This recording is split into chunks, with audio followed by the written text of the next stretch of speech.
Assalamualaikum warahmatullahi wabarakatuh. Innal hamdalillah nahmaduhu wa nasta'inuhu wa nastahdihi wa nastaghfiruh wa natubu ilayhi wa natawakkalu alayhi wa na'udzu billahi min shururi anfusina wa min sayyiati a'malina. Man yahdihillahu fahuwal muhtadi wa man yudlil falan tajida lahu waliyyan murshida. Ashhadu an la ilaha illallah wahdahu la syarika lah wa anna sayyidana Muhammadan 'abduhu wa rasuluh وصفيه من خلقه وحبيبه بلغ الرسالة وأدى الأمانة ونصح الأمة وكشف الغمة وجاهد في الله حق جهاده حتى أتاه اليقين اللهم صل على سيدنا محمد وعلى آله وصحبه وبارك وسلم أما بعد. Muslimin muslimat sahabat pendengar ikiman rahmati Allah, marilah sama-sama kita rafa'kan kesyukuran kehadirat Allah di atas segala nikmat yang dikurniakannya kepada kita, terutamanya nikmat iman dan Islam. Dan marilah sama-sama kita bersyukur dengan mentaati segala perintah Allah, melaksanakan segala suruhannya dan menjauhi segala larangannya. Mudah-mudahan Allah Subhanahu wa taala sentiasa memberikan taufik dan hidayah kepada kita, menerima segala amal ibadah kita, mengampunkan segala dosa, kesalahan dan kesilapan kita. Dan mudah-mudahan Allah golongkan kita dalam kalangan hamba-hambanya yang bersyukur. Muslimin muslimat yang dirahmati Allah, kita berada pada ayat yang keempat daripada surah Al-Maidah. Allah berfirman, A'udzu billahi minasy syaithanir rajim. Yas'alunaka madza uhilla lahum qul uhilla lakumut thayyibatu wa ma 'allamtum minal jawarihi mukallibin وما علمتم من الجوارح مكلبين تعلمونهن مما علمكم الله فكلوا مما أمسكن عليكم واذكروا اسم الله عليه واتقوا الله Inna Allah sari'ul hisab. Mereka bertanya kepadamu wahai Muhammad, apakah makanan yang dihalalkan bagi mereka? Bagi menjawabnya, katakanlah dihalalkan bagi kamu memakan yang lazat-lazat serta baik, dan buruan yang ditangkap oleh binatang-binatang pemburu yang telah kamu ajar untuk berburu, mengikut cara pelatih-pelatih binatang pemburu. Kamu mengajar serta melatihnya adab peraturan berburu sebagaimana yang telah diajarkan Allah kepada kamu. Oleh itu makanlah dari apa yang mereka tangkap untuk kamu dan sebutlah nama Allah atasnya ketika kamu melepaskannya berburu, dan bertakwalah kepada Allah dengan memelihara diri daripada memakan yang diharamkan Allah. Sesungguhnya Allah Maha cepat hitungan hisabnya. Muslimin muslimah yang dirahmati Allah Subhanahu wa taala. Setelah kita lihat semalam beberapa jenis makanan yang diharamkan Allah Subhanahu wa taala, dalam ayat yang ketiga, dalam ayat ini pula Allah menjelaskan tentang apa yang dihalalkan daripada makanan-makanan yang baik. Maka Allah berfirman, yas'alunaka madza uhilla lahum. Mereka bertanya kepadamu tentang apakah yang dihalalkan kepada mereka. Para ahli tafsir membawakan beberapa riwayat tentang sababun nuzul, faktor penurunan ayat ini. Di antaranya yang disebut oleh Ibn Abi Hatim daripada Sa'id ibn Jubair, daripada Adi bin Hatim dan Zaid bin Muhalhal, yang mana mereka berdua, Muhalhal At-Ta'in, yang mana mereka berdua bertanya kepada Nabi SAW dengan berkata, wahai Rasulullah, Allah telah mengharamkan bangkai, maka apakah yang dihalalkan Allah bagi kami? Lalu Allah turunkan ayat ini. Bermaksud, sahabat-sahabatmu wahai Muhammad sallallahu alaihi wasallam bertanyakan kepadamu tentang apa yang telah dihalalkan bagi mereka. Yang telah dihalalkan bagi mereka dalam bentuk makanan yang sewajarnya mereka makan setelah mereka mengetahui apa yang diharamkan daripadanya. Maka katakan bagi mereka, uhilla lakumut thayyibat, dihalalkan bagi kamu segala makanan yang baik.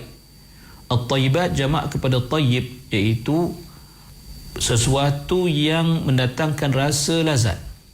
Diterjemahkan dan ditafsirkan oleh setengah para pentafsir sebagai sesuatu yang halal, Iaitu katakanlah pada mereka, wahai Muhammad, Allah telah menghalalkan bagi mereka makanan-makanan yang baik, yang diri mereka sendiri merasa lazat untuk memakannya, dan diri mereka sendiri merasakan makanan itu baik dan tidak merasa jijik untuk menjadikannya sebagai makanan. Dan pastinya ia tidak tersebut atau tidak disebut di dalam syarak sebarang dalil yang mengharamkannya dan menghalangnya untuk dimakan. Di dalam frasa yas'alunaka madza uhilla lahum qul uhilla lakum at-thayyibat ini, Allah Subhanahu wa taala telah memerintahkan Nabi sallallahu alaihi wasallam untuk menjawab soalan tersebut atau permintaan tersebut, kerana bagindalah yang sebagai seorang al-muballigh lirisalah, orang yang menyampaikan risalah, dan juga seorang yang menjelaskan bagi mereka apa yang tidak mereka ketahui tentang urusan agama mereka dan juga urusan keduniaan mereka. Dan kemudian Allah menyambung lagi, wa ma 'allamtum minal jawarihi mukallibin, bermaksud Allah juga menghalalkan bagi kamu memakan buruan yang diburu oleh binatang-binatang yang telah diajar untuk berburu, yang dipanggil sebagai jawarih. Jawarih jamak kepada jarihah, iaitu seperti kata Imam Ibn Jarir At-Tabari, al-kawasib min siba'il bahaim wa tayr, iaitu binatang-binatang ataupun burung yang dilatih untuk menjadi pemburu atau pencari buruan. Muslimin muslimat yang dirahmati Allah Subhanahu wa taala. Maka binatang-binatang tersebut yang telah terlatih untuk berburu, yang telah diajar, telah dididik dengan satu sistem perburuan yang teratur, yang mana mereka ini, binatang-binatang ini telah faham benar-benar cara ataupun kaedah berburu itu. Dan Allah nyatakan tu'allimunahunna mimma 'allamakumullah, dan telah kamu ajar binatang-binatang itu dengan suatu ilmu yang Allah Subhanahu wa taala ajarkan kepadamu, dengan pelbagai cara dan kaedah yang difahami oleh binatang-binatang itu. Perkataan mukallibin itu diterjemahkan sebagai muayyidina wa muawwidina laha 'ala as-sayd, iaitu binatang yang telah dibiasakan untuk berburu. Dan kalimah mukallibin juga ataupun at-taklib merujuk kepada mengajar anjing-anjing dan binatang-binatang yang seumpamanya untuk berburu. Tidak juga bermaksud hanya anjing sahaja yang diajar berburu, tetapi kerana kebanyakannya binatang yang diajar berburu itu adalah melibatkan haiwan anjing ini. Bermaksud dia telah dilatih untuk berburu, memahami sebarang atau semua arahan dan amaran, larangan tuannya, yang semua itu menunjukkan bahawa ia adalah binatang yang terlatih. Dan dia juga tidak memakan buruan itu yang dia berburu untuk bagi pihak tuannya. Maka bila Allah mengatakan tu'allimunahunna mimma 'allamakumullah, ia membawa suatu maksud yang sangat signifikan, yang mana Allah Subhanahu wa taala ingin menjelaskan sebahagian daripada kurniaannya kepada manusia. Apabila Allah memberikan ilmu kepada manusia yang membolehkan manusia untuk mengajar, untuk melatih, untuk melentur, membentuk makhluk lain berdasarkan apa yang dikehendaki oleh manusia, bagi manfaat mereka, bagi kepentingan mereka, termasuklah dalam konteks haiwan perburuan. Maknanya apa? Allah lah yang memberikan ilmu kepada manusia sehingga manusia mampu untuk melatih haiwan-haiwan ini bagi memenuhi kehendak mereka. Dan kita lihat dalam situasi sampai hari ini, bahkan kita pernah lihat di satu tempat yang mana mereka memelihara itik yang dilatih untuk menangkap ikan. Itik yang dilatih untuk menangkap ikan. Masya Allah, tabarakallah. Jadi ini semua adalah sebahagian daripada ilmu yang telah diajarkan oleh Allah Subhanahu wa taala.